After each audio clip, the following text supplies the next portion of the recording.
El título de la actividad del día de hoy va a ser ventilación mecánica en pacientes con COVID-19. Trata entonces sobre un tema que es de mucho interés para todos, puesto de que en el tema de terapia respiratoria, quizás ventilación mecánica en este grupo particular de paciente es un verdadero reto. Con el fin de ordenar esta plática, vamos a dividir en los siguientes temas. Vamos a analizar algunos conceptos generales, repasar de cómo esta pandemia se inició en el mundo y posteriormente llegó a afectar a todo el país. Vamos a analizar luego los cuidados respiratorios y sobre esto vamos a revisar cuáles son las medidas convencionales, la ventilación no invasiva, posteriormente la ventilación mecánica invasiva y también veremos algunas otras opciones cuando la ventilación convencional falla. Y al final vamos a hacer un resumen de los conceptos más importantes para llevar a casa. A manera de introducción, realmente si queremos resumir lo que ha pasado a lo largo de ya prácticamente un año de estar lidiando en el país con esto, quizás la palabra que se nos viene a la mente de forma casi como inmediata es incertidumbre. Es decir, no sabemos de cuánto más va a durar esto, si es que en algún momento va a desaparecer o por el resto de nuestra vida vamos a tener que sufrir con esta pandemia que de momento está causando serios estragos en los diferentes sistemas de salud y, por supuesto, en el caso de Costa Rica. Este patógeno es el virus SARS-CoV-2. Como ustedes ven ahí, es un virus que estructuralmente parece ser muy sencillo. Sin embargo, es un virus que desde el punto de vista filogenético es bastante inteligente, porque ha aprendido a insertarse en nuestro organismo y replicarse de una manera inteligente, sobre todo a través de los asintomáticos y los oligosintomáticos, y esto es el principal problema que tenemos que lidiar. Es un virus, entre comillas, de baja letalidad, pero el éxito o la clave para llegar a contagiar cientos de millones de personas alrededor del mundo es precisamente su mecanismo de sigilo. Consta de pocas proteínas. Tenemos la proteína S o la proteína de Spike, la proteína M de la membrana, la proteína E o envelope de lo que sería la cápsula y otra proteína que es la proteína N de núcleo. Y es un virus de tipo ARN, es decir, es de la familia de los retrovirus. Y en vista de que cuando se examina por microscopía electrónica, se observa una corona alrededor del material nuclear. Esta corona está dada por las proteínas S o las proteínas Spike. De ahí el nombre de coronavirus, porque recuerda como la corona del sol. Y tal vez una década antes nosotros tuvimos que lidiar con otra pandemia de mucho menor magnitud, en este caso la pandemia de la gripe porcina, AH1N1. No son virus parientes, pero de cierta manera el comportamiento al inicio fue similar. Y esto, si uno repasa las fotos tomadas durante la pandemia de gripe porcina, nos damos cuenta de que se parece mucho a la actualidad. Gente en la calle con mascarilla quirúrgica, sin embargo, no de la intensidad y tampoco la obligatoriedad como existe en la actualidad. Eso fue del año 2009, hace ya poco más de una década. Y observen ustedes, esa era la sala de triage para los pacientes con sospecha de AH1N1. Era bastante más laxa porque quedaba al frente del servicio de emergencias del Hospital Calderón Guardia. Observe que el guarda ni siquiera tiene ningún equipo de protección personal. Y también, vean ustedes, acá en sala de operaciones tuve a cargo la anestesia de un paciente que sufrió AH1N1, eso fue del año 2009, y se complicó, como se ven ahí en la radiografía, un empiema secundario a un derrame pleural paraneumónico afectado por la gripe porcina. Y observe que la ropa de protección era bastante más limitada. Con costo había una mascarilla tipo N95. Observe que no había anteojos, no había nada que no sea únicamente una mascarilla quirúrgica N95. Incluso la ropa era de tela.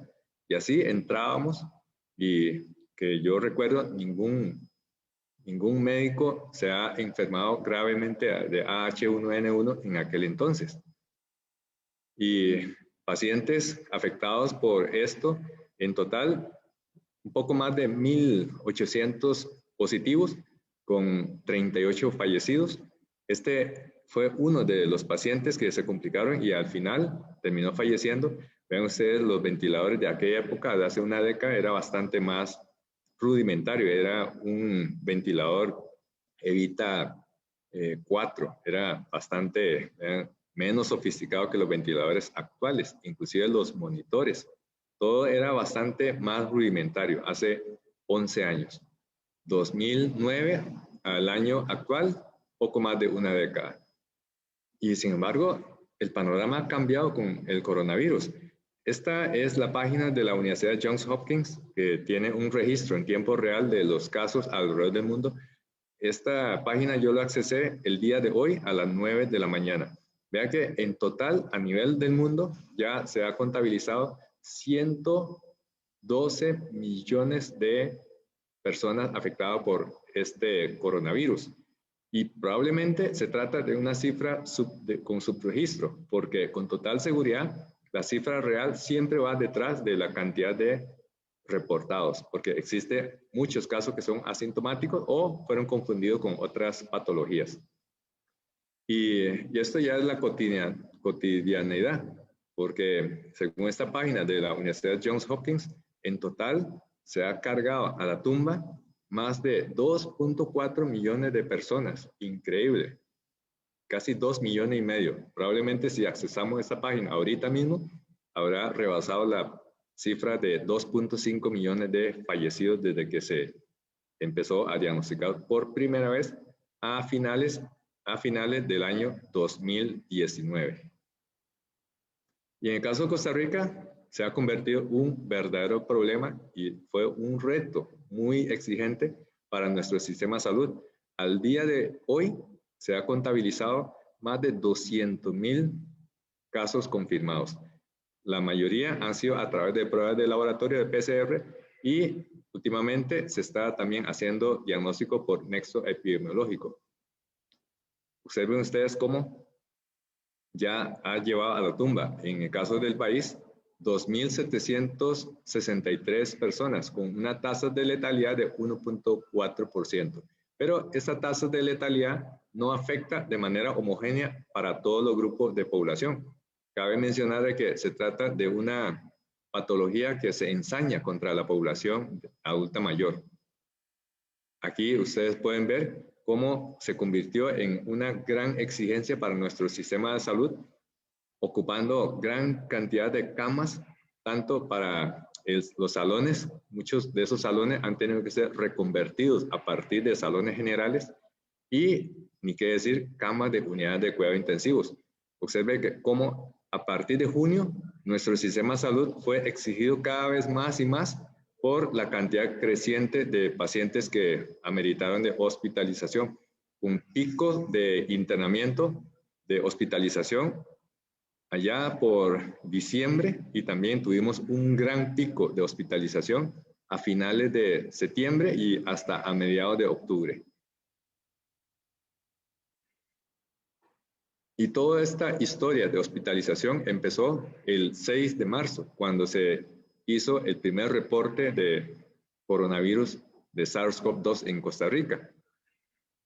De ahí en adelante, ya casi estamos acercando al año desde que se diagnosticó el primer caso, se ha llevado por delante nuestro sistema de salud. Y les había comentado previamente de que es una enfermedad infectocontagiosa que se ensaña contra la población de adultos mayores. Aquí ustedes ven cómo la inmensa mayoría de los fallecidos ocurrió en la población adultos mayores. Un total de 1.904 fallecidos para un total de 10.780 adultos mayores, lo cual da una mortalidad de 17.7%. Es sumamente elevado. Es una enfermedad que se ensaña contra la población adulta mayor, junto con los obesos y junto con los diabéticos. Y muchas veces esta tríada se presenta de forma simultánea. Pacientes adultos mayores, diabéticos y obesos. Y debido a la gran cantidad de casos, pudo haber causado un colapso de nuestro sistema de salud, pero dichosamente nuestro sistema de salud, que no se construyó de la noche a la mañana, sino que ya tiene más de 80 años a partir de la creación de la Caja Costarricense de Seguro Social y el Ministerio de Salud, así como el INCIENSA, son entidades que han podido soportar este embate y podemos decir que al día de hoy en ningún momento ha tenido colapso del sistema de salud, como sí ha ocurrido en otros países. Obviamente la dificultad es grande, lidiar contra esta enfermedad, porque no solamente tenemos que lidiar contra el coronavirus, sino también hay otras enfermedades que también tienen que ser resueltas, no por el hecho de que se tuvo que reconvertir salones para la atención de pacientes con COVID, la colelitiasis se va a curar solita, la hernia se va a reducir, la enfermedad coronaria se va a resolver, la válvula aórtica se va a curar solito, eso no se da. Entonces, nuestro sistema de salud ha tenido que lidiar contra estos dos problemas.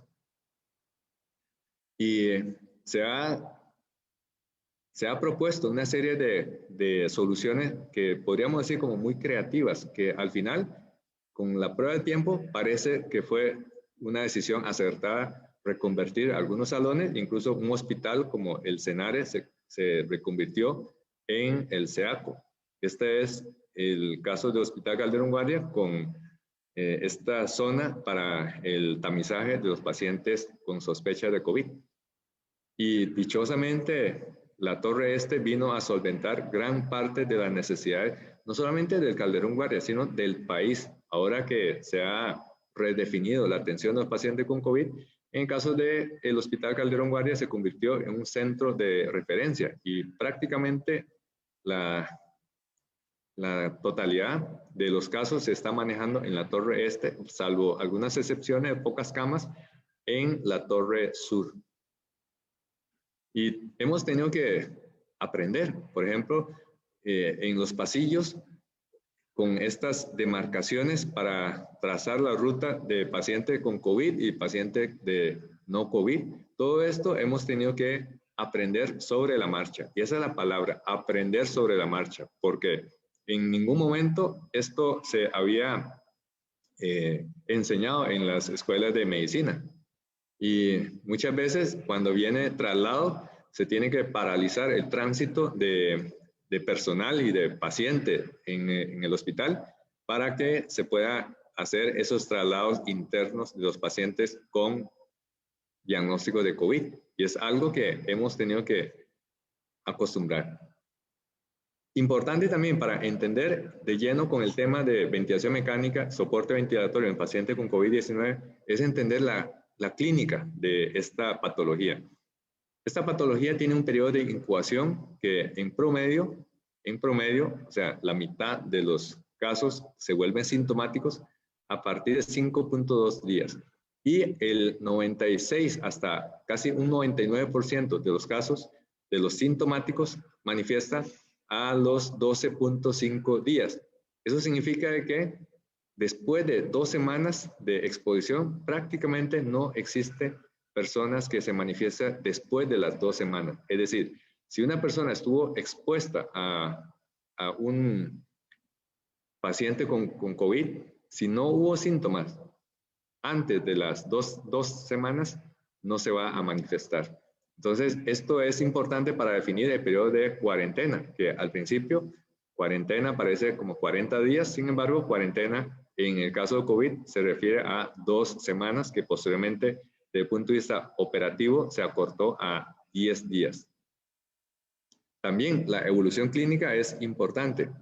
Saber cuándo empiezan los síntomas y cuándo empieza a aparecer las complicaciones. Esta publicación de Lancet recoge la casuística de la evolución natural de los pacientes afectados por COVID. Vean que generalmente los pacientes que necesitan hospitalización han estado unos 7 días de inicio de los síntomas. Como que al 8º día empieza ya con sensación de disnea. Y a los 9 días, la progresión de la afectación pulmonar se va a manifestar por síndrome de distrés respiratorio.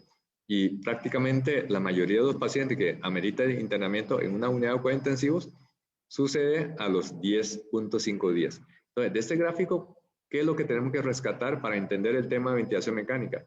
Que la mayoría de los pacientes que ameritan de un soporte ventilatorio intensivo son aquellos que tuvieron manifestaciones de gravedad a partir de la primera semana. A partir de la primera semana. Es muy poco probable que un paciente inicie síntomas hoy y mañana ya amerita de ventilación mecánica. Esto no es la historia natural de esta enfermedad. Generalmente, la necesidad de soporte ventilatorio aparece después de la primera semana. Y algo muy curioso que nosotros no estábamos acostumbrados a ver, cómo una enfermedad puede manifestar muchas veces de forma caprichosa. Y hay pacientes que lo único que tiene es un trastorno en el olfato y un trastorno en el gusto. De hecho, conozco colegas que fueron afectados por esta enfermedad cuya única manifestación es la anosmia, que no tiene ninguna sintomatología. En la mañana después de bañar, nota de que el jabón, el champú no le huele, al igual que el desodorante, se va a la carpa a tamizar y sale positivo. Y también colegas que no tienen ninguna otra sintomatología, excepto que en hora de almuerzo muerde un pedazo de pollo, no le sabe nada y se va a la carpa a tamizar y sale positivo, ¿verdad? Entonces, eso es lo caprichoso de esta enfermedad. Por supuesto, para el diagnóstico definitivo confirmatorio se hace una prueba de hisopado con el fin de identificar partículas virales. En este caso es la prueba de reacción en cadena polimerasa para SARS-CoV-2, que tiene una alta sensibilidad y prácticamente no tiene falsos positivos, porque se procesa con material nuclear que solamente se presenta con el virus SARS-CoV-2. Y el impacto es tremendo. Esta enfermedad ha causado estrago a la economía, al comportamiento social, al control de las enfermedades crónicas y, por supuesto, lo que sería el presupuesto a nivel de los servicios de salud, tanto a nivel público como a nivel privado.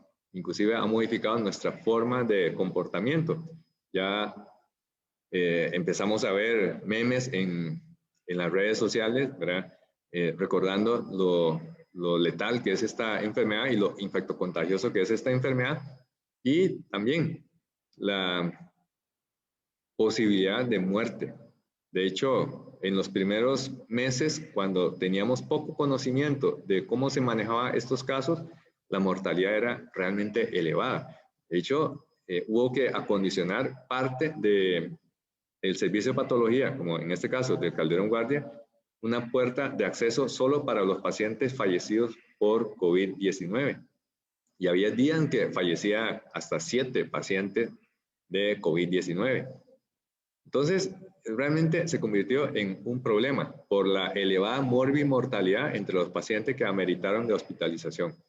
Habíamos dicho de que se trata de una patología infectocontagiosa con una letalidad de alrededor de 1.2%, que es una letalidad no tan alta, pero de los pacientes que son hospitalizados y peor aún, aquellos que ameritaron de ventilación mecánica, realmente la morbimortalidad sí es muy elevada. Inclusive los que ameritan de ventilación mecánica invasiva, la mortalidad supera el 70%.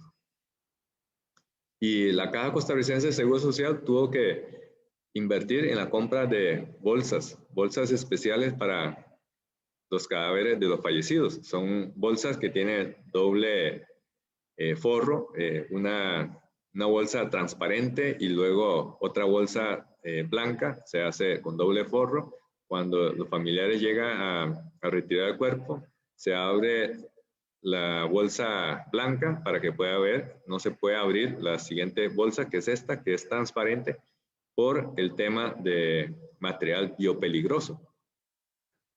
Y inclusive esta escena se ha convertido en algo como muy típico, ¿verdad? Del año de coronavirus.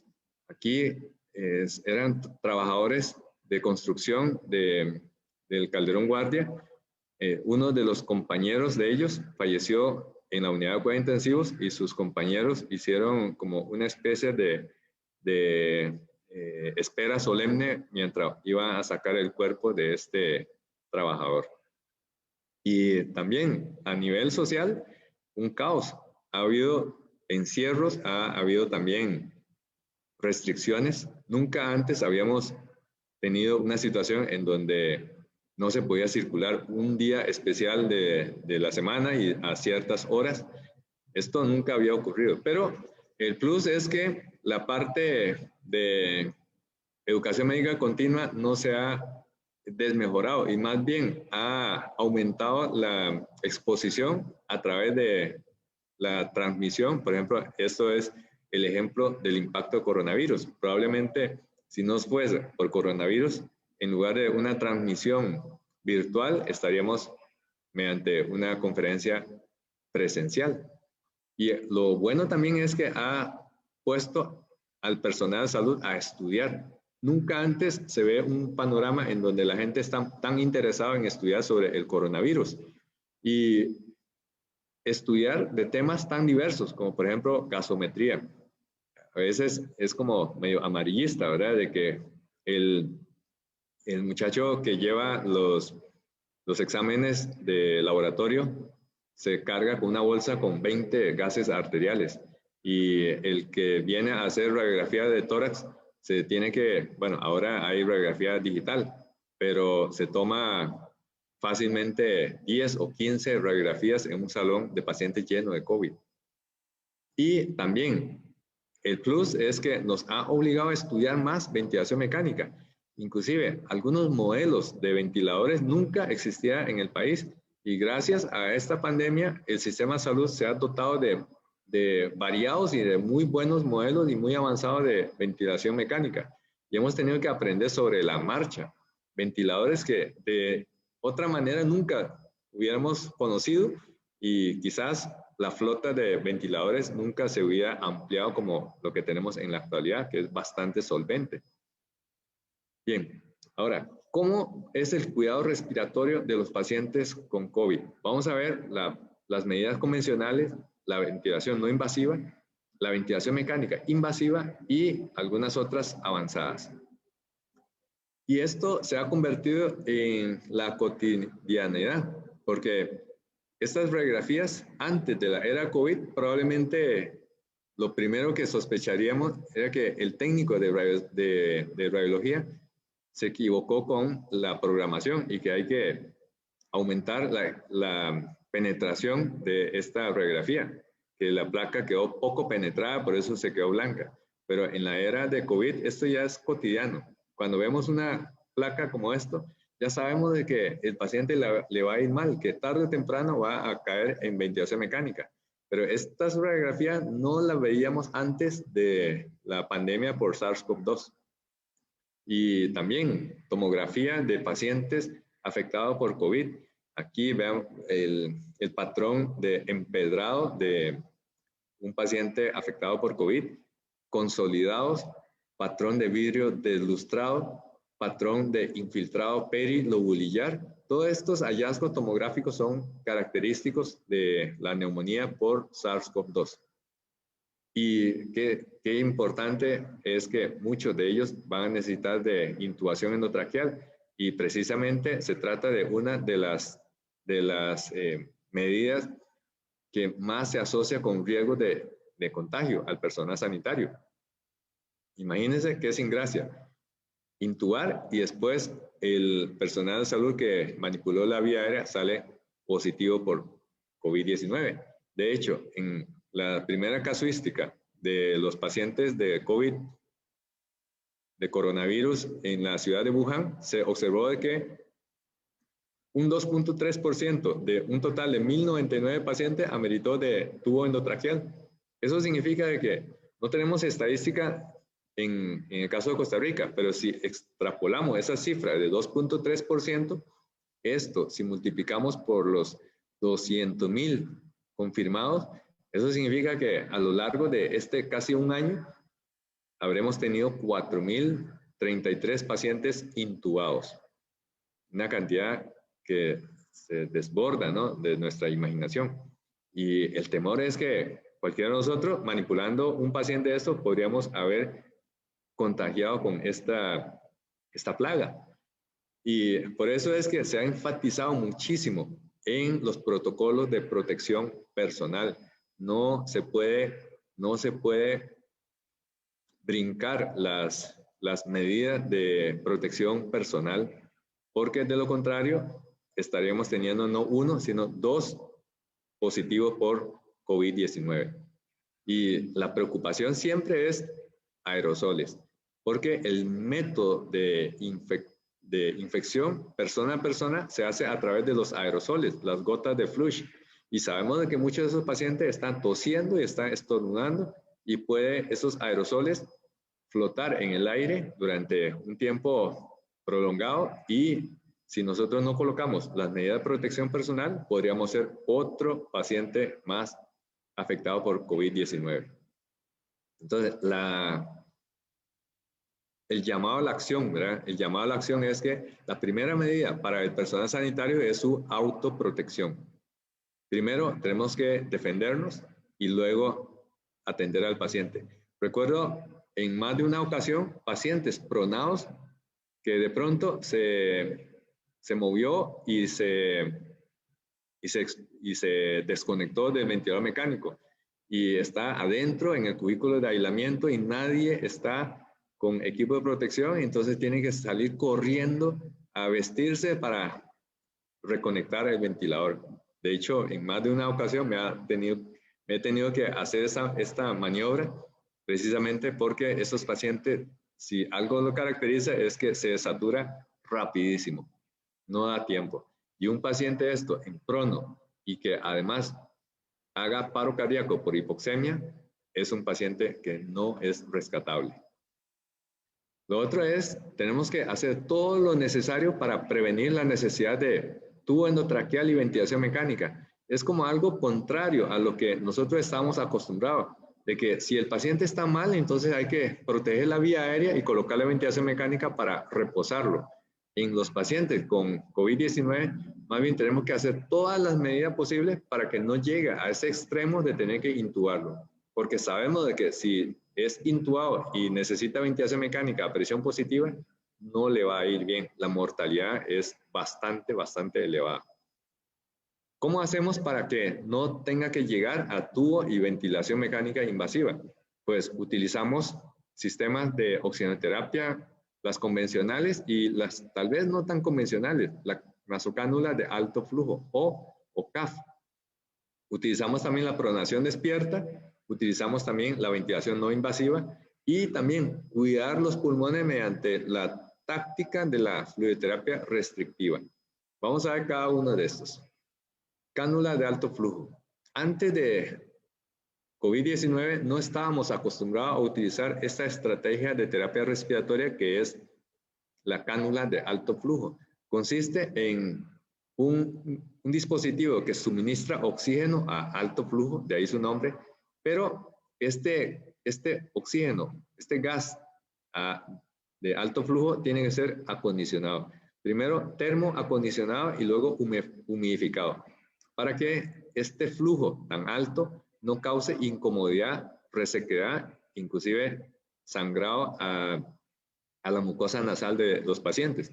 Entonces, este es uno de los tantos modelos. Esto se llama el Vapotherm y permite utilizar flujos de hasta 40 litros por minuto y se puede regular la FiO2 hasta inclusive un 100%. Tiene un indicador de temperatura y estos pacientes con ese alto flujo crea un CPAP dinámico. Entonces, es un método de oxigenoterapia en donde no hay ningún sello hermético, pero ese flujo tan alto permite crear un CPAP dinámico a los pacientes. También La pronación despierta es una de las herramientas más efectivas para prevenir de que los pacientes caigan en necesidad de tubo y ventilación mecánica. Se preconiza a los pacientes, se incentiva a que tienen que dormir boca abajo todo el tiempo posible. A veces no es posible porque algunos de esos pacientes tienen problemas osteoarticulares también, como la infección de COVID-19 causa mialgia. Muchos de esos pacientes prefieren como si tuviese una gripe quiebrahueso y no tolera los cambios y menos a nivel de una respiración de cuito prono. Pero el mensaje que se transmite a los pacientes es que hay que incentivar la pronación despierta del paciente. No solamente los que están hospitalizados, sino los que están a nivel ambulatorio, también se preconiza la pronación despierta y si va a dormir, ojalá que duerma boca abajo, porque de esta manera aumenta la cantidad de pulmón reclutado y también esto mejora la oxigenación, mejora el intercambio gaseoso y reduce el trabajo respiratorio. Es algo que antes de COVID-19 no se hablaba. Cuando se hablaba de pronación se refería únicamente al paciente que está intubado y ventilación mecánica invasiva. Pero vean este paciente, doble combinación. Ese paciente está pronado, despierto y además está utilizando una cánula de alto flujo. Entonces, todas estas estrategias combinadas permiten reducir el riesgo de caer en tubo y ventilación mecánica. Recordemos, el paciente que tuvo que ser intubado y colocado en ventilación mecánica invasiva no le va a ir bien. La mortalidad es muy elevada. Esta mortalidad puede rondar más de 70%. Entonces, el mensaje que tenemos que llevar es que algunos pacientes no toleran la pronación despierta y esto es un criterio de mal pronóstico. Alguien que tiene una artrosis de cadera, una artrosis de rodilla, un problema de hernia de disco que no tolera la pronación despierta, le va a ir mal. Y también una persona obesa automáticamente cae en este problema. Y antes de llegar ya a la intubación endotraqueal, se puede hacer un último esfuerzo, como sería la colocación de una ventilación no invasiva, como en este caso. Lo que pasa es que, a diferencia de otras situaciones en que la ventilación no invasiva puede sacar al paciente del problema en un par de horas, estos pacientes afectados por COVID-19 no es una cuestión de horas. Por eso es que al cabo de un día, muchos de esos pacientes no aguantan la cara y termina necesitando de tubo endotraqueal. Este paciente en particular que le estoy mostrando de ejemplo fue uno que se autoextubó y ya estaba a punto de ser reintubado. Cuando le dimos chance, le colocamos la mascarilla facial, se dejó en ventilación mecánica no invasiva y dichosamente el paciente pudo sortear la reintubación y al final se egresó vivo de la unidad de cuidados intensivos. Entonces, múltiples publicaciones enfatizan de que la cánula de alto flujo en combinación con la pronación despierta o las dos cosas simultáneamente y la ventilación no invasiva es de utilidad para los pacientes afectados por síndrome de distrés respiratorio grave. Otra cosa que hemos aprendido a lo largo de estos meses es mucho, pero mucho cuidado con la fluidoterapia. Tendemos a manejar un régimen de fluidoterapia de paciente en forma restrictiva, porque pulmones secos son pulmones felices, pulmones húmedos son pulmones tristes, pulmones húmedos equivale a mala evolución. Por eso utilizamos estrategias de régimen seco.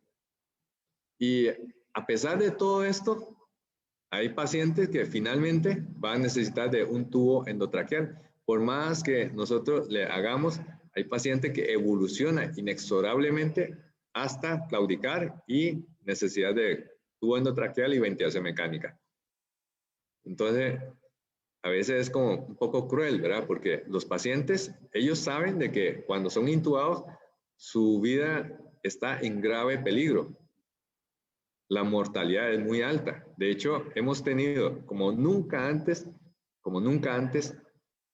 contratar los servicios de los psicólogos para a veces convencer a los pacientes para que se deje intubar y colocarse en ventilación mecánica.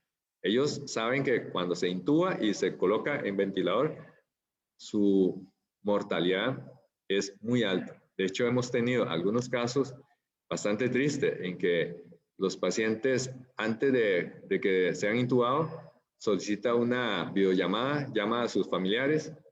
De hecho, recuerdo de un muchacho que llamó a su mamá y le dijo hasta la cuenta y la clave de la cuenta bancaria y los correos electrónicos, despidiéndose prácticamente de los seres queridos. Bueno, entonces, otro concepto que tenemos que llevar hasta el momento es que no intube al paciente, porque si intuba y coloca ventilación mecánica, el paciente no le va a ir bien. Así es que antes intubábamos de una forma bastante laxa, pero después nos dimos cuenta de que tubo más ventilador igual a más resultado. Eso significa que hemos enfatizado en intubar lo menos posible a los pacientes.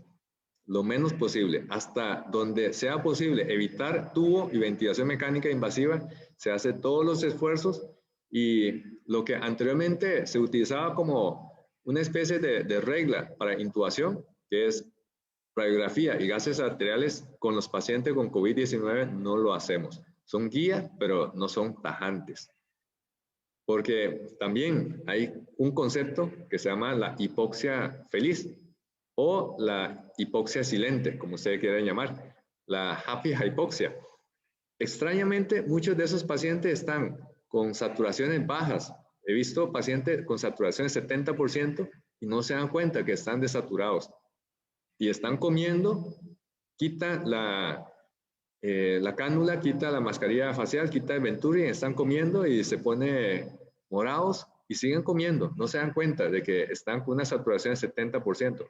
Es muy extraño, lo cual no ocurre con otro tipo de patología y probablemente se ha hipotetizado de que el virus también causa una afectación de los quimiorreceptores que se encuentran a nivel de los cuerpos carotídeos y cuerpos aórticos. Por eso, como que los pacientes no se dan cuenta de que están mal. Ese es el concepto de hipoxia feliz o hipoxia silente. Pero para ventilación mecánica, realmente en estos pacientes no hay una fórmula mágica, no hay una medicina que sea útil, universal, efectivo para todos. Pero sin lugar a duda, nosotros tenemos que concentrarnos en el hecho de que nada de lo que se está discutiendo, nada de lo que está publicado está en piedra. Todo eso es aprendizaje sobre la marcha. De hecho, muchos de los medicamentos que al principio lo utilizamos, después nos dimos cuenta ya con estudios randomizados de que no solamente no era efectivo, sino que aumentaba la mortalidad. Por ejemplo, la famosa hidroxicloroquina. Por ejemplo, también un antiparasitario, la ivermectina. Otro inmunomodulador, el tocilizumab. Era un medicamento que nosotros teníamos mucha fe, pero después los estudios revelaron de que eran iguales o peores que hasta el mismo placebo. Entonces hemos ido desechando cosas a punta de aprendizaje sobre la marcha. Para resolver este problema de la hipoxemia grave en estos pacientes, el mecanismo de hipoxemia es bastante complejo. No solamente el clásico mecanismo de que el alvéolo está inundado, entonces hay un cortocircuito, hay algo más. Y uno de esos es la disregulación vasomotora, que de pronto la circulación pulmonar empieza a tener una disregulación en el tono vascular. La zona donde hay alvéolos enfermos, que en condiciones normales el flujo sanguíneo debería acompañarse de una reducción, en pacientes afectados por COVID más bien hay vasodilatación. Entonces, tras de que el alvéolo está enfermo, poco ventilado y por ahí pasa un montón de sangre, sufriendo un gran cortocircuito. Por eso es tan difícil la corrección de la hipoxemia en estos pacientes. Este es el fenómeno de mezcla veno-arterial. Sangre que proviene de un alveolo sano se mezcla con la sangre que no se oxigena porque el alveolo está enfermo. Entonces entra con 70% saturación y sale con 70% saturación. Entonces al final contamina la sangre roja y se obtiene una sangre morada. Ese es el mecanismo de cortocircuito. Y se ha utilizado diversos scores para el diagnóstico de los pacientes de distrés respiratorio. El último score es el score de Berlín, que es la que se publicó en la revista JAMA del año 2016. Y son prácticamente iguales a los criterios tradicionales de síndrome de distrés respiratorio, nada más que se ha subdividido en poblaciones de distrés respiratorio leve, moderado y grave, basándose básicamente en el índice PAFI. Menor de 300 es leve, menor de 200 es moderado y menor de 100 es grave. Pero acá, para simplificar las cosas, y realmente esa simplificación se debe a que los pacientes afectados por COVID realmente están bastante mal. Esto yo lo llamaría como la fluencia cognitiva, modo de fluencia cognitiva, porque antes nosotros calculábamos el índice PAFI sacando esta división con una calculadora. Ahora con los pacientes con coronavirus realmente es fácil, ¿verdad? Porque todos están con FIO de 100% y tienen una PaO de 64. Entonces, ¿cuál es su índice PAFI? Fácil, ¿verdad? El índice PAFI es igual a la PaO2, porque cualquier cosa entre 1 da lo mismo, ¿verdad? Entonces, no hay ni siquiera que sacar la calculadora, ¿verdad? Todos los pacientes están con CAF al 100% y el valor de PaO2 es el índice PAFI. Con 64 el paciente está malísimo, sin embargo está con hipoxia feliz, porque con 64 uno pensaría que ya el paciente está ahogándose, ya el paciente está a punto de claudicar y está pidiendo tubo, y sin embargo usted ve con 64 de PAFI está comiendo, y cuando se le olvida o quita la máscara para comer, esta saturación incluso se viene todavía más a pique. Y realmente los infiltrados radiológicos en los pacientes con COVID ya estamos acostumbrados. Son infiltrados difusos en aspecto de vidrio esmerilado o vidrio deslustrado, una afectación más subpleural, o sea, hacia la periferia, que a nivel central. La afectación es mayor en las partes basales en comparación con las partes apicales. Estas dos radiografías son típicas de pacientes afectados por COVID-19. Claro que no son hallazgos patognomónicos, pero son muy clásicos. Y el doctor Luciano Gattinoni, una de las máximas autoridades en ventilación mecánica, empezó a notar de que existe una especie de polimorfismo en cuanto a distrés respiratorio entre los pacientes con COVID. Resulta de que hay como diferentes razas de perros, o sea, diferentes fenotipos de distrés respiratorio. Como que no todos se pueden meter en el mismo saco. Y acuña el concepto de que hay paciente con patrón low y con patrón high. ¿Qué es eso de patrón de distrés respiratorio low y patrón high? Patrón high son los pacientes que tienen distrés respiratorio, están severamente hipoxémicos, pero con una buena distensibilidad. Y los patrones low, o sea, patrones L, son de paciente que tiene un grave trastorno del intercambio gaseoso y los pulmones tienen baja distensibilidad, son tiesísimos. Entonces, hay dos patrones que se puede ver. De hecho, en las unidades de cuidado intensivo, a veces uno puede ver cómo en varias camas el patrón es tipo H. En otras camas, como que el patrón es de tipo L. Bien, ya ahora entrando en tema como manejo ventilatorio, esas son las opciones.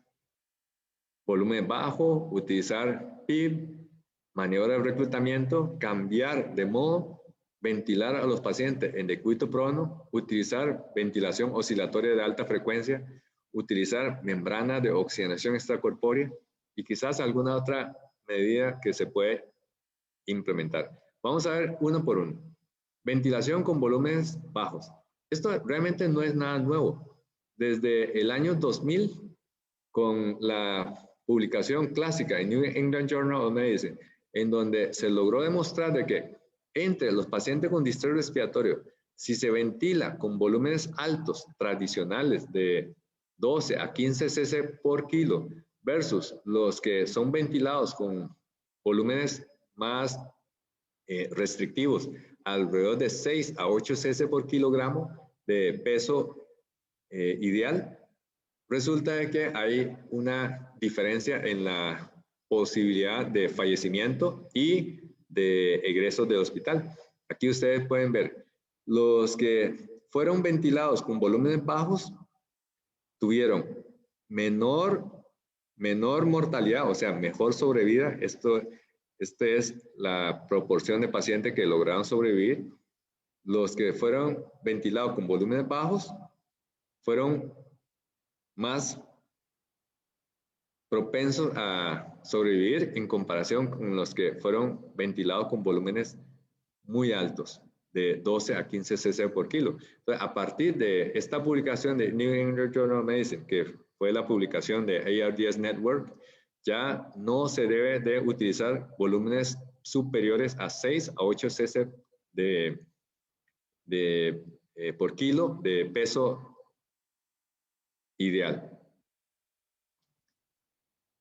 Entonces, la otra estrategia es utilizar de forma progresiva y titulada el PIP.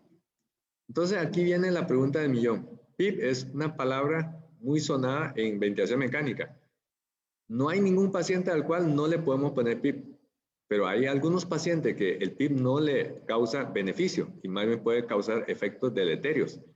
Para ello, se ha preconizado que hay que titular PIP basándose en la curva de presión contra volumen. Si nosotros ploteamos la presión en la vía aérea contra el volumen de insuflación, nos damos cuenta de que se forma una curva en forma de una S itálica, con un punto de inflexión inferior y un punto de inflexión superior, en donde aquí se puede observar cómo cuando está por debajo del punto de inflexión inferior, los alvéolos están colapsados, atelectasiados. Y por encima del punto de inflexión superior, los alvéolos están sobredistendidos. Quiere decir que lo ideal es que el volumen de aire corriente transite de un alvéolo ya abierto a un alvéolo de mayor volumen, pero sin estar sobredistendido. Y cuando exhala, pasa nuevamente a este estado basal. Y con esto reduce el problema de atelectrauma. Quiere decir que cuando titulamos con PIP, tenemos que poner el valor por encima de la presión de apertura crítica. O sea, que todos los alvéolos estén en su punto inicial bajo efecto de la presión positiva causado por el PIP, que esté parcialmente insuflado y no que pase constantemente de atelectasiado a reclutado a atelectasiado, porque esta transición repetitiva es lo que produce el fenómeno de atelectrauma. Entonces, el mensaje es que hay que utilizar PIP utilizando la curva de presión contra volumen y que el valor sea superior al punto de inflexión inferior. La otra medida es reclutar a los pacientes. Si nosotros queremos que las presiones en la vía aérea sean lo más bajo posible, entonces tenemos que aplicar maniobras de reclutamiento. Eso es lo que en ventilación mecánica se llama la estrategia de open lung, del pulmón abierto. Reclutar la mayor cantidad de alvéolos posibles. ¿Para qué? Para distribuir el trabajo de la hematosis entre una mayor superficie posible y con eso vamos a evitar sobrecargar algunas poblaciones alveolares. Entonces, ¿cómo se hace el reclutamiento?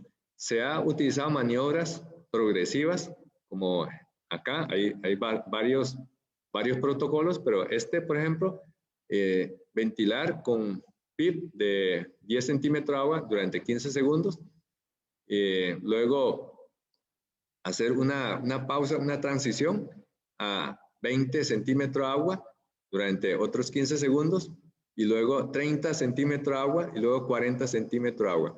Existen varios protocolos. Se puede resumir en productos de presión por tiempo. Por ejemplo, 20 por 20 segundos, 40 por 20 segundos, 30 por 30 segundos y en fin, no hay un protocolo que ha demostrado que sea superior claramente con respecto a otro. Lo importante es reclutar a los pacientes, y ojalá reclutar de forma escalonada, en forma cíclica y escalonada. Entonces, hasta aquí hemos completado 3 ideas, que no hay que ventilar con volúmenes grandes, que debe ser de 6 a 8 cc de peso ideal, no el peso real, porque los pulmones están atrapados en una jaula ósea de caja torácica que no aumenta de volumen a pesar del aumento de peso de la persona. De tal manera que el volumen debe calcularse con base en el peso ideal y esto depende principalmente de la estatura.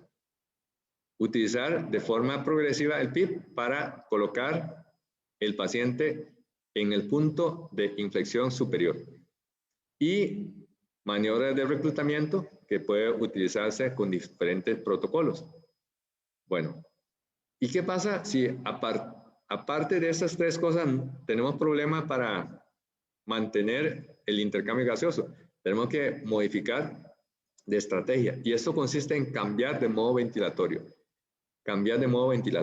Porque muchas veces, aquí ustedes pueden ver, un modo bastante conocido por nosotros es el modo controlado por presión. Sin embargo, resulta que, observen en este caso, ya tiene 31 centímetros de presión y sin embargo el pulmón está muy tieso. Vean el pulmón dinámico de este ventilador que es un Hamilton S1, muestra cómo el pulmón de este paciente está muy tieso, con una pésima distensibilidad estática.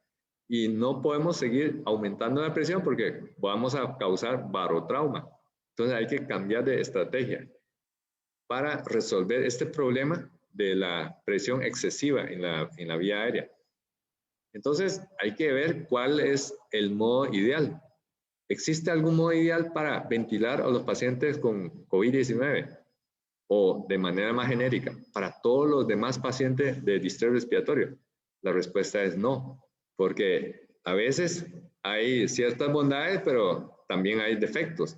Entonces, al final hay que ver de todos los modos cuál es el ingrediente apropiado para ya tener el modo de su sueño, ¿verdad? Lo cual no existe realmente en la práctica. Y una de las opciones que ha resurgido y se ha popularizado bastante es el modo APRV. No era tan comúnmente utilizado hasta que ahora con la pandemia por COVID-19 hubo un boom de resurgimiento. Muchos pacientes en las unidades de cuidado intensivo están siendo ventilados con el modo APRV. APRV significa ventilación basándose en liberación de la presión en la vía aérea. Y realmente no es un modo nuevo, data de 1988, ya tiene más de 3 décadas.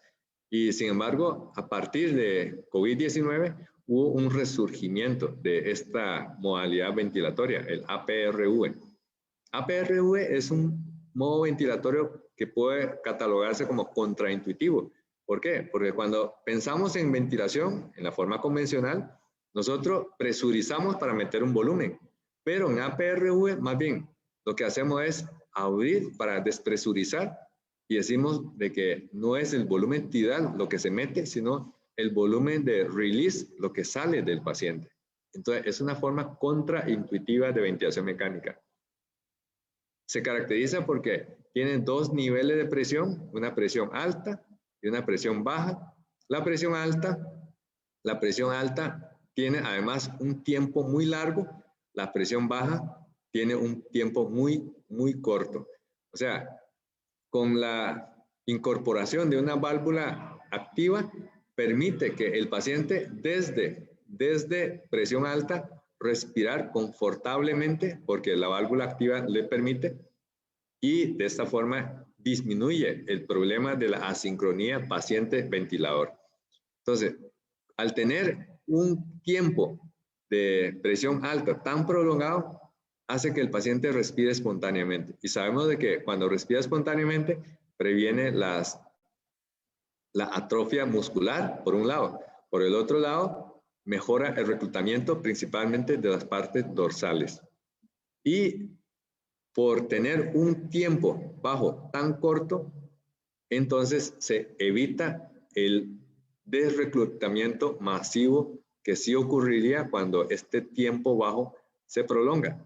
Vamos a ver un ejemplo para programar APRV en un paciente con COVID-19. Ahí usted ve ese paciente afectado por COVID-19 en la unidad de cuidados intensivos. Le tenemos en el modo APRV como se ve acá. Entonces, ¿cómo vamos a programar APRV en un paciente afectado por COVID-19? Entonces, ya activado el modo de APRV, vea que es un modo contraintuitivo, porque en lugar de pensar en meter back, más bien nosotros estamos pensando en cuánto volumen logra el paciente liberar.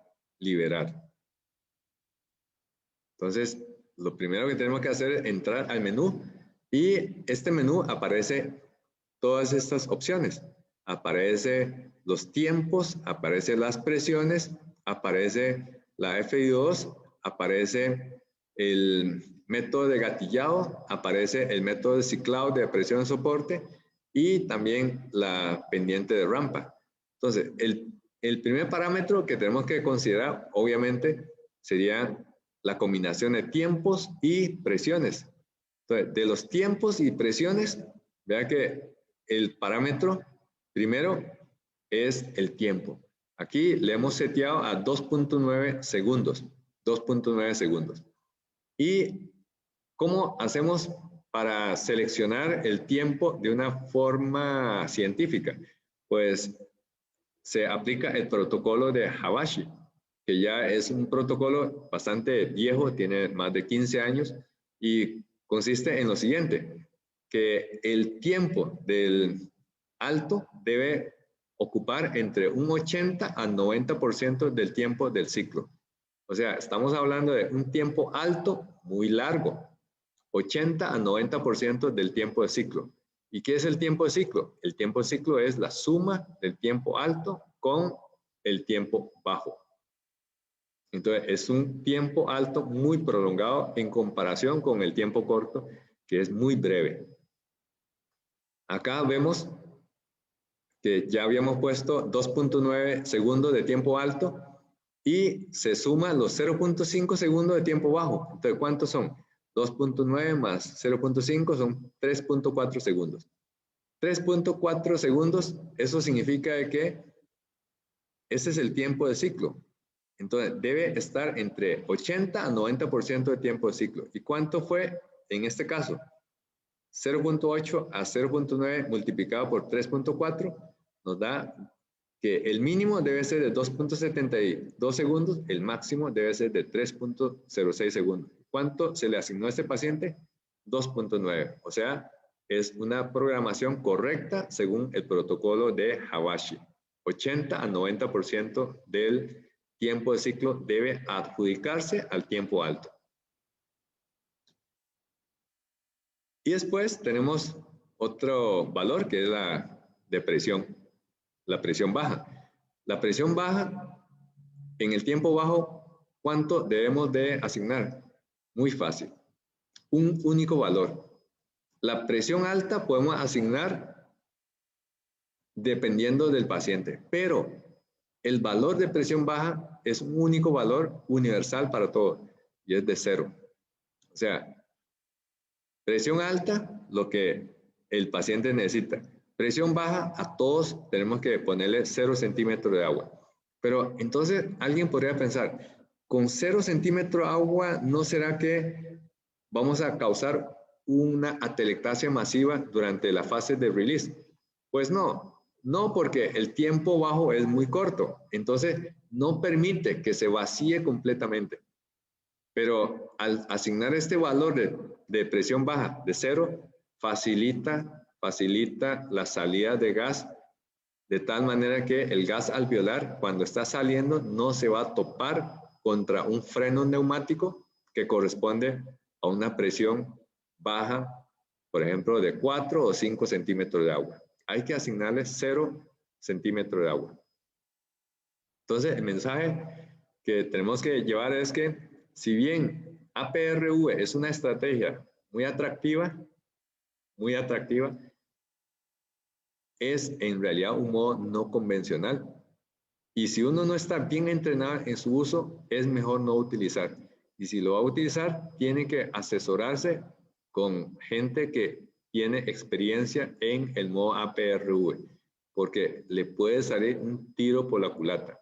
APRV es un modo muy exigente, exige mucho más conocimiento, mucho más destreza y mucho más experiencia en comparación con los modos convencionales. ¿Y qué pasa si ni siquiera con el cambio de modo hemos logrado corregir los problemas? Entonces, utilizamos la otra opción, que es la ventilación prona. Darle vuelta al paciente. ¿Por qué y cuál es la razón? Esta es la tomografía de un paciente afectado por un distrés respiratorio. Vea que hay un fenómeno gravitacional. La zona más grave son las partes dorsales. Incluso aquí se ve también derrame pleural. Entonces, si nosotros le damos vuelta como 180 grados, entonces esta zona que estaba consolidada y con líquido ahora se va a redistribuir hacia la parte ventral y deja la parte dorsal en mejores condiciones. De hecho, nosotros tenemos más pulmones, más parénquima pulmonar en la parte dorsal que en la parte ventral. De ahí que la pronación mejora, aumenta la cantidad de alvéolos disponible para el intercambio gaseoso. Y eso es lo que hacemos con los pacientes cuando son difíciles de ventilar.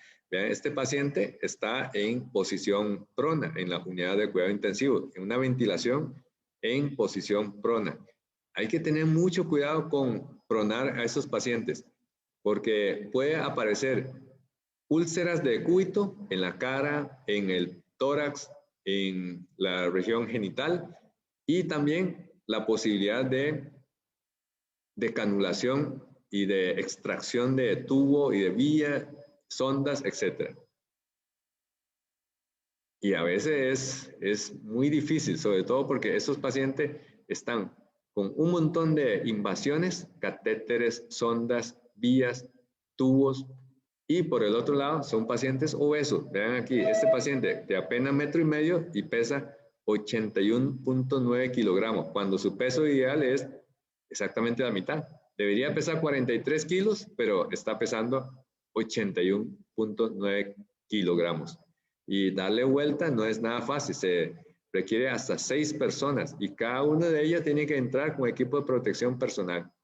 Ahí ustedes se dan cuenta del reto logístico. Y ahora imagínense, darle vuelta a este paciente, su peso real 122 kilos, cuando debería pesar apenas 67 kilogramos. Hay que traer un ejército y hay que hacerlo de forma sincronizada, porque basta con un desliz, ya tenemos un tubo afuera, ya tenemos una vía central extraída, una sonda de Foley que se jaló, entre otras complicaciones. Bueno, hubo también casos de pacientes en que no se pudo pronar. Esta paciente se estima que tenía un peso de más de 200 kilos. No se pudo pronar, no había manera de pronar. De hecho, esta paciente falleció al 4º o 5º día después de la intubación porque no hubo manera de reoxigenarla. Ese es el problema. Imagínense pronar a un paciente como esto. Y algunos de los pacientes ya están traqueostomizados, peor aún, dificilísimos. Y sin embargo se logró pronar a este paciente. Y tuvo también en la cara, sobre todo en la cara, un montón de úlceras de decúbito. porque este paciente estuvo pronado de forma consecutiva durante más de 72 horas, casi unos 3 días de estar pronado. Imagínense el trauma contra la cara. Y vean la consecuencia. Esta paciente estuvo pronada por 72 horas. Y observen ustedes las úlceras de decúbito, el edema facial es importantísimo, el edema de la lengua, el edema de la mucosa. Hay que considerar también todos los retos de pronar a un paciente. Y no podemos estar pronando y supinando de forma intermitente cada 2, cada 4 horas, porque humanamente es imposible. Y como una medida ya desesperada es el uso de un vasodilatador pulmonar selectivo, en este caso el óxido nítrico. El óxido nítrico generalmente se empieza a dosis bajas de 5 a 10 partes por millón y hay que ir subiendo y ojalá no superar de 25 partes por millón, pero en algunos casos se ha llegado hasta 50 partes por millón. Más arriba de esta cifra, lo que causa es más bien la producción de muchos subproductos que son irritantes para la vía respiratoria, como el dióxido de nitrógeno. Pero es una herramienta que se ha utilizado, no es universalmente efectivo. Recordemos que los pacientes que mejores se benefician son aquellos que tienen una disregulación vasomotora. No todos los pacientes tienen la misma afectación en cuanto a vasomoción pulmonar. En estos casos, el óxido nítrico puede ser una herramienta útil. Y si aún después de todo el paciente no logra resolver el problema, entonces, ¿qué podemos hacer? Sigue desoxigenado, ya le hemos hecho de todo, está pronado, está con óxido nítrico, ya le hemos hecho todas las modalidades, le hemos probado todas las modalidades ventilatorias y sin embargo sigue desaturado. ¿Qué tenemos que hacer? Como dice aquí, sería interesante, ¿verdad? Cuando parece que ya no hay opciones y aparecen entonces las respuestas creativas. Bueno, una respuesta creativa es la tecnología, es la ventilación oscilatoria de alta frecuencia. Y si esto tampoco funciona, entonces utilizar la medida más extrema, que es la membrana de oxigenación extracorpórea, el ECMO. En este momento hay 8, 9 pacientes conectados a ECMO en el Hospital Calderón Guardia, en el Centro Nacional de Soporte con ECMO en Costa Rica. Aunque hace poco se canuló un paciente y se logró explantar exitosamente en el Hospital San Juan de Dios. ECMO es la membrana de oxigenación extracorpórea. ¿En qué consiste? Consiste en drenar sangre a través de una cánula venosa.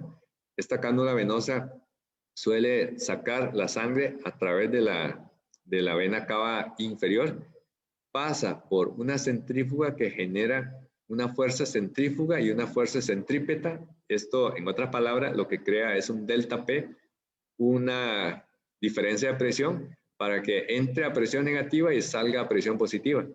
Esto se hace a través de una bomba centrífuga que gira a 3000 o más revoluciones por minuto y crea una fuerza centrípeta y centrífuga y propulsa la sangre a lo largo del circuito. Esa es sangre venosa. Recuerde que está sacando de la vena cava inferior. Y luego pasa por una membrana de oxigenación. Ahí la membrana es gas permeable, pero líquido impermeable. Entonces se da intercambio, el CO2 sale y el oxígeno entra, como si fuese la membrana de un alveolo. Y ahí entonces acondiciona con oxígeno y remueve CO2 y sale esta sangre de este oxigenador ya con remoción de CO2 y además con una adecuada oxigenación y se reinfunde a través de una cánula por la vena yugular interna. Y debe existir cierta separación entre la cánula de drenaje con la cánula de retorno. Esta cánula de retorno devuelve sangre roja la cánula de drenaje saca sangre venosa. Y de tal manera que la sangre que está entrando al atrio derecho ahora va a continuar su trayecto hacia el ventrículo derecho y ahí hacia la circulación pulmonar. Quiere decir que esa sangre ya entra a la circulación pulmonar roja.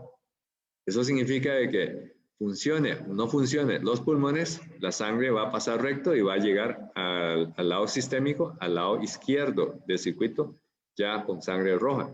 Esa es la clave o el resumen muy comprimido de cómo es un sistema de ECMO. Bueno, y aquí ya es en la práctica. Este paciente está con ECMO, observe esta cánula que drena sangre venosa a través de la cava y aquí pasa por la centrífuga, se presuriza, luego entra la sangre a esta zona de membrana de intercambio y se devuelve, se reinfunde y a este paciente se le dejó la reinfusión a través de una cánula en la vena yugular interna izquierda. Y el paciente, por el otro lado, se deja en ventilación mecánica con estrategia ultra neumoprotectora. Lo que significa es que se le insufla a los pacientes a veces volúmenes tan chiquititos como 50 cc o 100 cc de vaca. Y sirve, salva vida o no, depende mucho de las estadísticas. Esta publicación de Lancet de 2020 en pacientes de COVID se encontró de que un centro de renombre, de gran experiencia, la mortalidad de los pacientes con ECMO es de alrededor de un 30%. Eso significa que un 70% de pacientes canulados con ECMO logran salvar. Todavía nosotros no hemos acumulado la casuística o los buenos resultados de otros centros grandes de ECMO, pero con total seguridad es aprendizaje sobre la marcha. Como le digo, hoy hay un total de 9 pacientes canulados afectados por ECMO, por COVID-19. Bueno, para ir aterrizando, para no quitar más tiempo, hay algo que se nos ha olvidado, ¿verdad? Hemos hablado de cómo ventilar, pero resulta de que ventilar salva vidas, pero potencialmente también puede causar daño, ¿verdad? Causar daño. Y este daño se resume en el concepto de BILI, lesión pulmonar inducida por ventilación mecánica. Y hoy en día debemos aplicar estrategias de neumoprotección para evitar el volutrauma, el barotrauma, el biotrauma, el ergotrauma y la toxicidad por oxígeno. Volutrauma es volumen excesivo. Eso lo podemos reducir utilizando PAP de entre 6 a 8 cc por kilo. Y si todavía hay presiones muy altas, debemos reducir incluso a 6 o menos mililitros de kilo de peso ideal. Esto significa que a los pacientes hay que permitir que suba un poco el valor de CO2, o sea, hipercapnia permisiva. Barotrauma, la presión plató no debe superar los 28 centímetros de agua. Biotrauma significa que el pulmón enfermo puede desparramar un montón de mediadores hacia torrente sanguíneo, citoquinas sobre todo, y puede causar inflamación. O sea, el pulmón inicialmente es víctima, pero después se convierte en un bioreactor de un montón de sustancias dañinas para el resto de los órganos. Y ergotrauma es un concepto más reciente. Ergotrauma significa el exceso de trabajo sobre el pulmón. El doctor Gattinoni preconiza un término que se llama el poder mecánico. Significa de que si nosotros ventilamos con presiones adecuadas, con volúmenes adecuados, pero si ventilamos con volumen minuto muy elevado, o sea, a través de frecuencia respiratoria muy alta, también podemos golpear el pulmón. Y este es el concepto de ergotrauma. Y la toxicidad por oxígeno es cuando los pacientes expuestos a concentraciones muy altas de oxígeno sufren de lesiones por radicales libres. Sin embargo, hay pacientes que van a meditar de oxígeno al 100%, sí o sí, porque de lo contrario va a fallecer de hipoxemia. y a veces aparece barotrauma de forma bastante curiosa. Vean este paciente de COVID. Ahí está el tubo endotraqueal, tiene una vía central que incluso se dobló, ¿verdad? A nivel intravascular. Pero veamos acá. Acá hay aire subcutáneo, que es raro, ¿eh? Aquí también hay aire subcutáneo y aquí también hay aire subcutáneo, enfisema subcutáneo. Sin embargo, no hay neumotórax. ¿Cómo diablo llegó el aire acá? Bueno, lo que se ha propuesto es que el aire sale a través de paredes alveolares que se rompe y luego el aire sale rodeando los bronquios y se mete por el hilio pulmonar, diseca el mediastino, luego sube por el cuello y aparece entonces el enfisema subcutáneo. Y vea que en ningún momento tiene neumotórax. Entonces, este mecanismo es la explicación de cómo hay enfisema subcutáneo sin que haya neumotórax. Lo que hay es neumomediastino, se puede observar también neumopericardio y enfisema subcutáneo. Esto lo estamos viendo con bastante frecuencia. De hecho, en los primeros casos, cuando veíamos esto de enfisema subcutáneo, no entendíamos por qué hay aire sin neumotórax. Hoy en día ya sabemos de que este aire se disecó de alvéolos rotos, rodeando la vaina peribronquiolar, se mete por el mediastino, como se ve aquí en esta tomografía, sube por el cuello y luego aparece el enfisema subcutáneo. Es manifestación de barotrauma.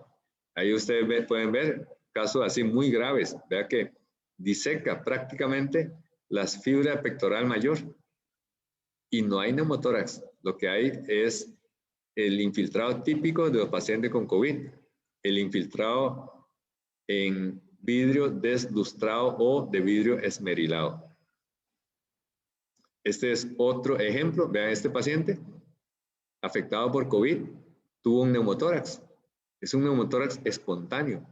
Hubo que colocarle una sonda de tórax. Bueno, en este caso fue un neumocat, pero ilustra cómo esos pacientes tienen propensión a desarrollar neumotórax, neumomediastino, neumopericardio, enfisema subcutáneo. Y un caso extremo que se convirtió en un neumotórax hipertensivo. Esta paciente estaba en la unidad de cuidados intensivos, yo estaba de guardia y de pronto la enfermera me llama porque la paciente progresivamente empezó a desaturar, como que se puso disincrónica y cuando revisamos la tendencia, en la última hora aumentó la presión en la vía aérea, bajó la saturación y un examen un poco más detallado reveló que tenía un montón de enfisema subcutáneo. Observen acá, son fibras del pectoral mayor, o sea, el gas disecó el músculo y también acá tenía un gran neumotórax hipertensivo. Vean cómo empujó el mediastino al lado contralateral. Corriendo le colocamos un sello de tórax. Ahí ustedes pueden ver el neumotórax como complicación de un barotrauma. Entonces, se le colocó una sonda de tórax. Ahí ustedes pueden ver la sonda de tórax. Está la sonda de tórax. Aquí también le colocamos otra sonda de tórax porque la paciente estaba a punto de caer en paro cardíaco y no sabíamos en qué lado se encontraba.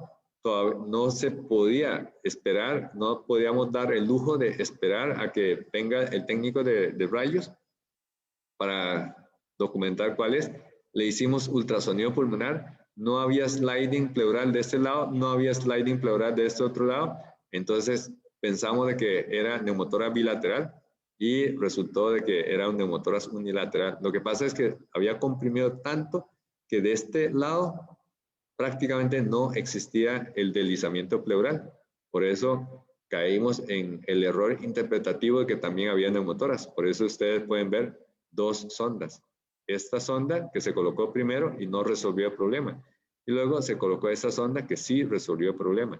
Nada más que de tanto daño pulmonar que quedó con una fístula broncopleural, por eso este pulmón no se expandió de forma satisfactoria. Bueno, y ahí ustedes pueden ver la paciente con un enfisema subcutáneo increíble, ¿verdad? Que todo el ojo aquí lleno de aire, ¿verdad? Casi hizo paro cardíaco. Sin embargo, eso fue como el presagio de que desde el punto de vista del pronóstico no iba a ser satisfactorio y la paciente falleció 3 días después de este evento crítico. Bueno, para terminar, entonces estos son los mensajes que quiero dejarlos para que se lleve a casa. Es como un compendio de los principales mensajes que hemos podido aprender a lo largo de estos casi un año de estar lidiando con los pacientes con COVID. Y es que, primero, cuando vamos a ventilar, debemos ventilar con modo ventilatorio que estemos acostumbrados, que dominamos y que demuestre que sean versátiles. SIMV, presión control, presión de soporte, modos que sean los convencionales. Si ya con esto no podemos, entonces nos vamos a estrategia un poco más novedosa y hay que utilizar todas las herramientas, todos los recursos para que el paciente logre salir de este problema de la insuficiencia respiratoria hipoxémica grave. Y es importante ahora contar con ventiladores de última generación que nos permite visualizar en tiempo real cómo están las condiciones de la resistencia inspiratoria, así como de la distensibilidad estática y el comportamiento a lo largo del tiempo, curva que nos está dando información de qué es lo que está sucediendo en el paciente. Inclusive, los ventiladores actuales son tan versátiles que podemos programar prácticamente de la manera que se nos antoje y literalmente podemos esculpir mediante la programación todas estas curvas. Y algunos pacientes logran sobrevivir. Este es uno de los que finalmente, después de mucho tiempo, logró sortear la insuficiencia respiratoria grave y se logró destetar y extubar. Y ahorita, así como está con una cánula de alto flujo, nada más la transición hasta la fase final de retiro de soporte ventilatorio y de oxigenoterapia. Lamentablemente, muchos de ellos quedan con secuela, con fibrosis pulmonar y algunos se convierten en oxigenodependientes de por vida. Y algunos logran sortear de manera increíble. Recuerde un paciente que estuvo en la unidad de cuidados intensivos de San Juan de Dios, estuvo en ventilación mecánica. Cuando se abrió la torre este y el San Juan de Dios estaba completamente colapsado, este paciente, luego de la extubación, estaba bastante estable y se envió al Calderón Guardia.